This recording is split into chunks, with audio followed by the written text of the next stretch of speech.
Hello friends, myself Dr. Anil Kumar Diman. I am working as an information scientist in Gurukul Government University Haridwar. Today I will discuss about the Ranganathan laws.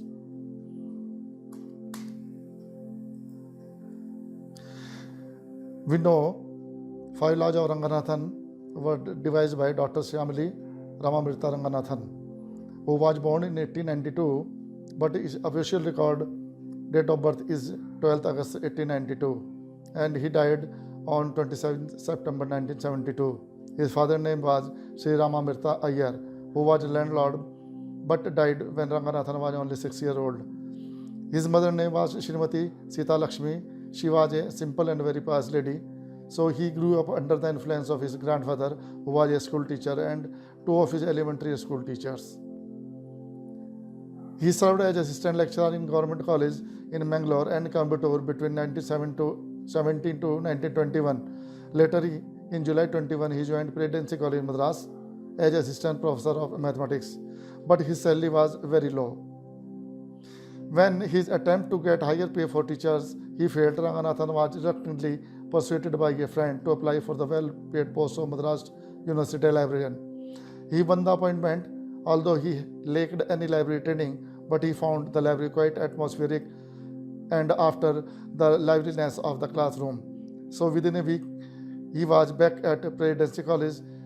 The college principal urged Ranganathan to return to the library, but agreed to hold his teaching position open until his library training in London was completed. So Ranganathan went to England in September 24 to study contemporary Western practice in library.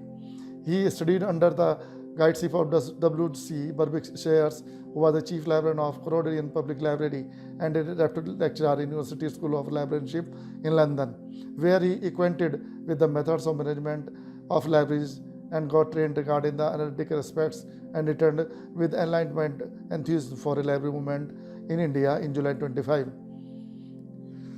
If we talk about the contributions, besides 5 laws, he was a pioneer of library movement in Madras Presidency, which at that time covered almost 2/3 of South India. He also initiated a School of Library Science in 29, first under the auspices of Madras Library Association and later under Madras University. He was the director of a school for nearly 15 years and donated his life saving of 1 lakh rupees to the university in 1957 during its centenary celebration of the university to and a chair known as Sadhna Ranganathan Professorship in Library Science. If we talk about 5 laws of library science, he produced his library science laws in 1931, and these laws are books for use, every reader his books, every book its reader, save the time of reader, a library is a growing organism. These laws describe an organic relationship between the users of a library, a librarian, and the library's books and journals, etc. These laws were framed in 1931, and since then libraries have changed a lot. So variations of his 5 laws are made by some more important library workers. Government in 1995 says that library serves humanities, respect all forms by which knowledge is created, use technology intelligently to enhance the services, protect free access to knowledge, honor the past and create the future.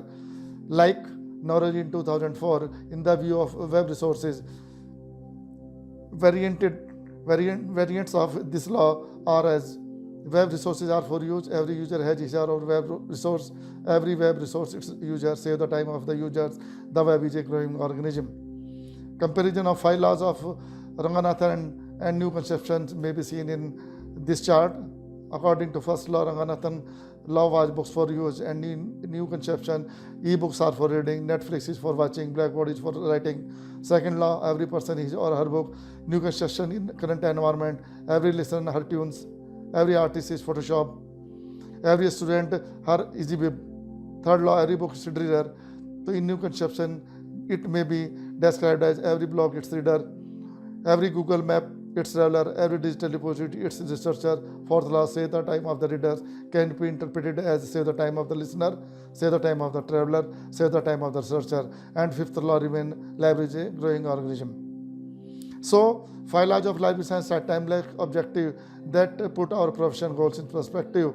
Holt once rightly said, though the library dependence on computers has increased, users believe that libraries should be able to help them save time, but the extent of That expectation can be seen in the way that users involve libraries in their effort to satisfy their research, including materials of browsing.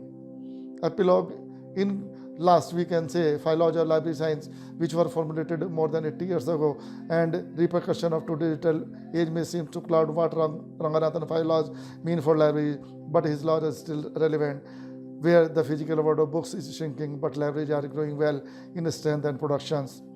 So in the last letter 2003, quotation can be quoted: "It is my wish that those not familiar with Ranganathan will become interested in his work, and those who recognize the name but have not reflected on the five laws lately, or who have forgotten them entirely, will have their interest rekindled, and in the process their professional enthusiasm and inspiration rejuvenated as well." He further adds that it is my hope that reader has gained two things: first, a greater, or in some cases new appreciation for the work of the great Indian librarian, and secondly, a renewed appreciation and perspective on our work as librarians.